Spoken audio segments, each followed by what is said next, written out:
The Theory of Moral Sentiments by Adam Smith. Part 4.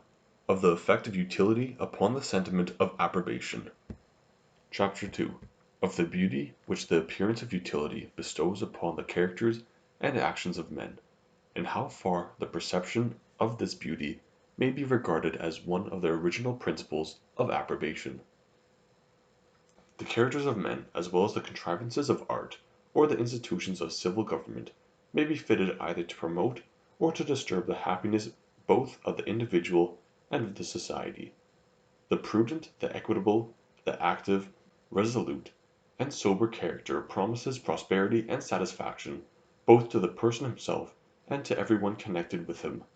The rash, the insolent, the slothful, effeminate, and voluptuous, on the contrary, forebodes ruin to the individual and misfortune to all who have anything to do with him. The first turn of mind has at least all the beauty which can belong to the most perfect machine that was ever invented for promoting the most agreeable purpose, and the second all the deformity of the most awkward and clumsy contrivance. What institution of government contends so much to promote the happiness of mankind as the general prevalence of wisdom and virtue?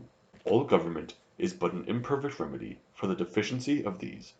Whatever beauty, therefore, can belong to civil government, upon account of its utility, must in a far superior degree belong to these. On the contrary, what civil policy can be so ruinous and so destructive as the vices of men? The fatal effects of bad government arise from nothing, but that it does not sufficiently guard against the mischiefs which human wickedness gives occasion to.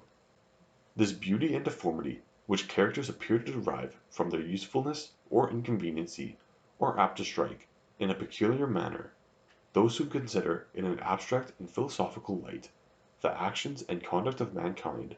When a philosopher goes to examine why humanity is approved of, or cruelty condemned, he does not always form to himself, in a very clear and distinct manner, the conception of any one particular action, either of cruelty or of humanity, but is calmly contented with the vague and indeterminate idea which the general names of those qualities suggest to him. But it is in particular instances only that the propriety or impropriety, the merit or demerit of actions is very obvious and discernible. It is only when particular examples are given that we perceive distinctly either the concord or disagreement between our own affections and those of the agent, or feel a social gratitude arise towards him in the one case, or sympathetic resentment in the other. When we consider virtue and vice in an abstract and general manner, the qualities by which they excite these several sentiments seem in a great measure to disappear, and the sentiments themselves become less obvious and discernible. On the contrary, the happy effects of the one and the fatal consequences of the other seem then to rise up to the view, and as it were to stand out and distinguish themselves from all other qualities of either. The same ingenious and agreeable author who first explained why utility pleases has been so struck with this view of things as to resolve our whole approbation of virtue into a perception of this species of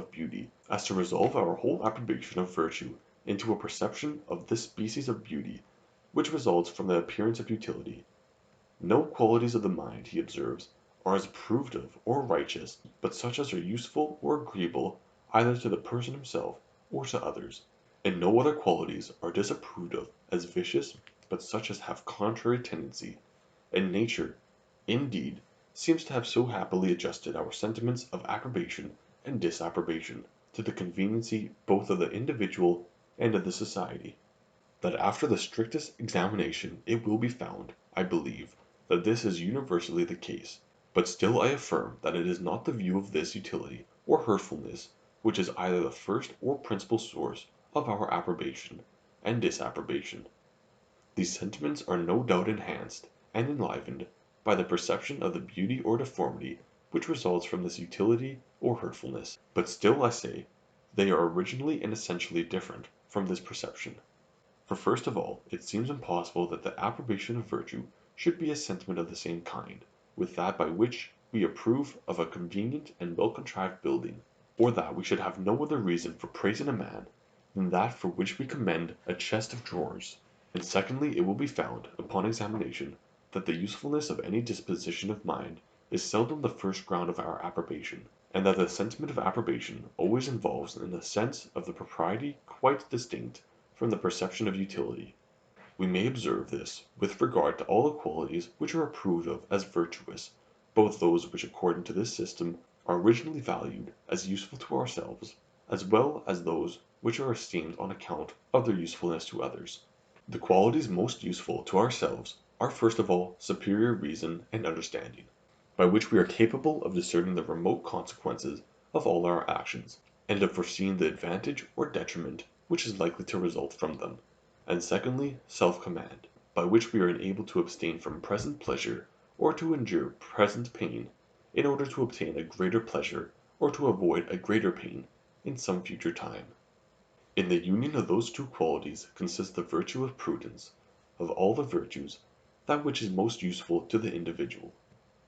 With regard to the first of those qualities, it has been observed on a former occasion that superior reason and understanding are originally approved of as just and right and accurate, and not merely as useful or advantageous. It is in the abstruser sciences, particularly in the high parts of mathematics, that the great and most admired exertions of human reason have been displayed; but the utility of those sciences, either to the individual or to the public, is not very obvious, and to prove it requires a discussion which is not always very easily comprehended. It was not, therefore, their utility which first recommended them to the public admiration.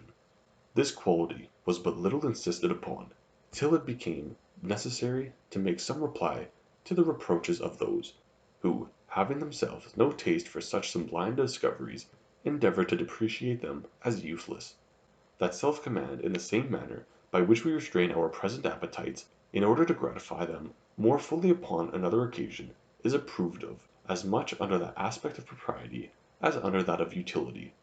When we act in this manner, the sentiments which influence our conduct seem exactly to coincide with those of the spectator. The spectator does not feel the solicitations of our present appetites. To him the pleasure which we are to enjoy a week hence or a year hence is just as interesting as that which we are to enjoy this moment.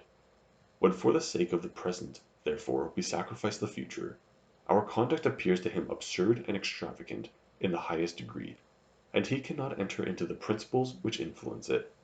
On the contrary, when we abstain from present pleasure in order to secure greater pleasure to come, when we act as if the remote object interested us as much as that which immediately presses upon the senses, as our own affections exactly correspond with his own, we cannot fail to approve of our behavior, and he knows from experience how few are capable of this self-command.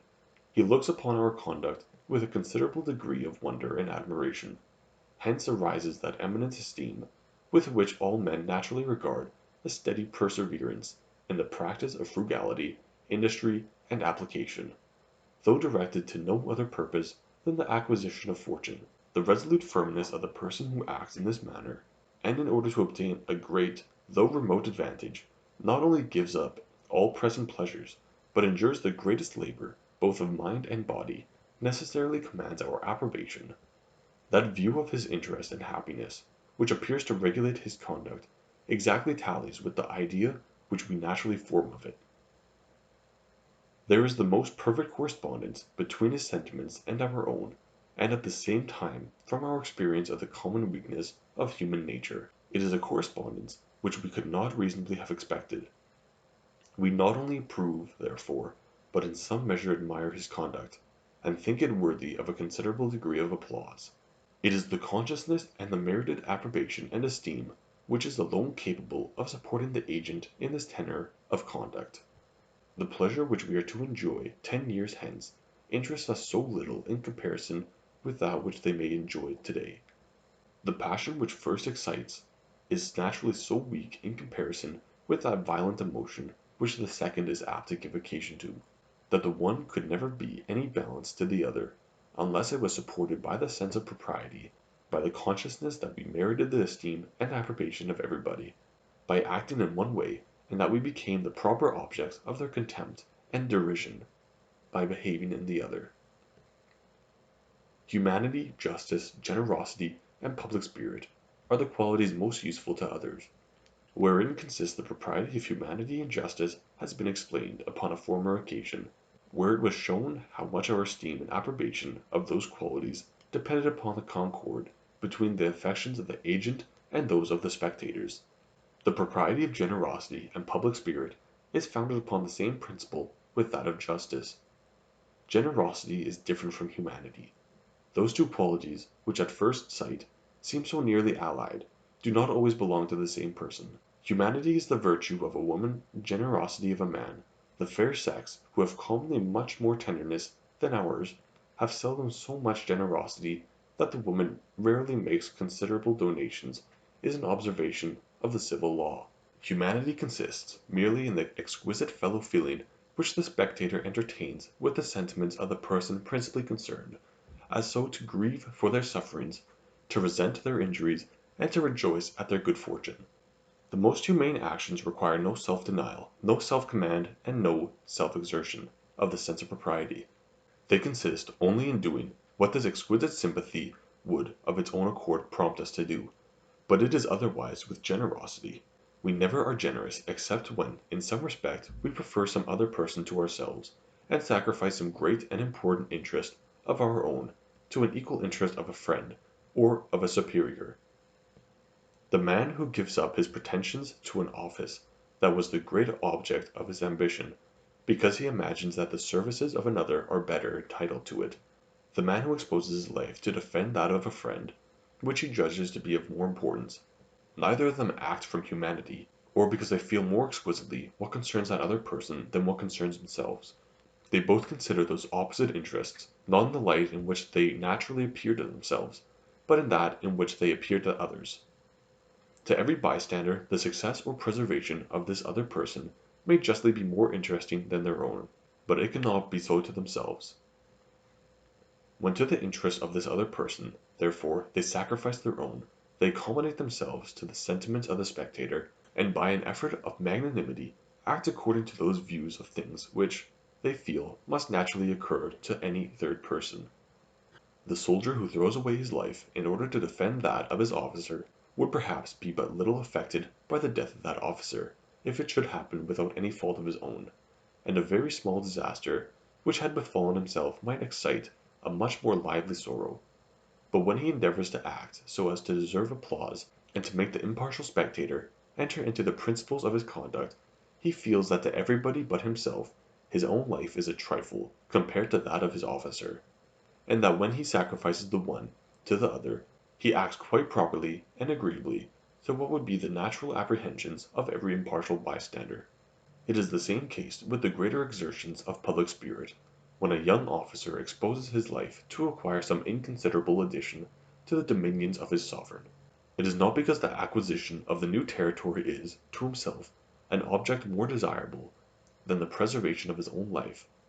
To him his own life is of more infinitely more value than the conquest of a whole kingdom, for the state of which he serves.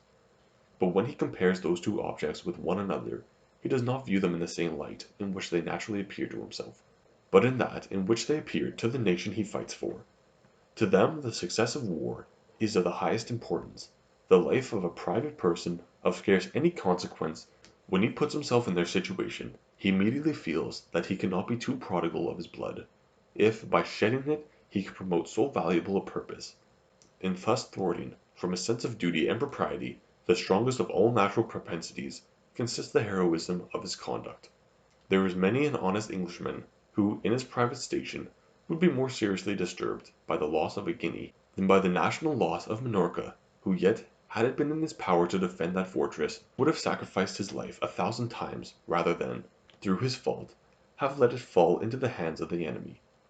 When the first Brutus led forth his own sons to a capital punishment because they had conspired against the rising liberty of Rome, he sacrificed what, if he had consulted his own breast only, would appear to be the stronger to the weaker affection. Brutus ought naturally to have felt much more for the death of his own sons than for all that probably Rome could have suffered from the want of so great an example.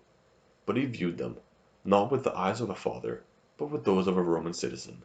He entered so thoroughly into the sentiments of this last character, that he paid no regard to that tie by which he himself was connected with them, and to a Roman citizen the sons even of Brutus seem contemptible when put into the balance with the smallest interest of Rome. In these and all other cases of this kind, our admiration is not so much founded upon the utility as upon the unexpected, and on that account the great, the noble, and exalted propriety of such actions. This utility, when we come to view it, bestows upon them undoubtedly a new beauty, and upon that account still further recommends them to our approbation. This beauty, however, is chiefly perceived by men of reflection and speculation, and is by no means the quality which first recommends such actions to the natural sentiments of the bulk of mankind. It is to be observed that so far as the sentiment of approbation arises from the perception of this beauty of utility, it has no preference of any kind to the sentiments of others. If it was possible, therefore, that a person should grow up to manhood without any communication with society, his own actions might, notwithstanding, be agreeable or disagreeable to him on account of their tendency to his happiness or disadvantage. He might perceive a beauty of this kind in prudence, temperance, and good conduct, and a deformity in the opposite behavior. He might view his own temper and character with that sort of satisfaction with which we consider a well-contrived machine, in the one case, or with that sort of distaste and dissatisfaction with which we regard a very awkward and clumsy contrivance in the other.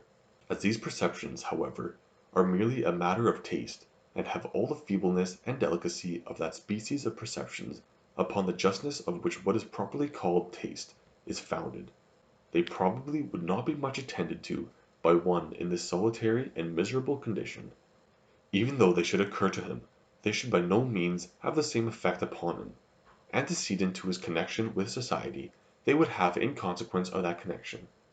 He would not be cast down with inward shame at the thought of this deformity, nor would he be elevated with secret triumph of mind from the consciousness of that contrary beauty. He would not exult from the notion of deserving reward in the one case, nor tremble at the suspicion of meriting punishment in the other. All such sentiments suppose the idea of some other being, who is the natural judge of the person that feels them, and is only by sympathy with the decisions of this arbiter of his conduct that he can conceive either the triumph of self-applause or the shame of self-condemnation.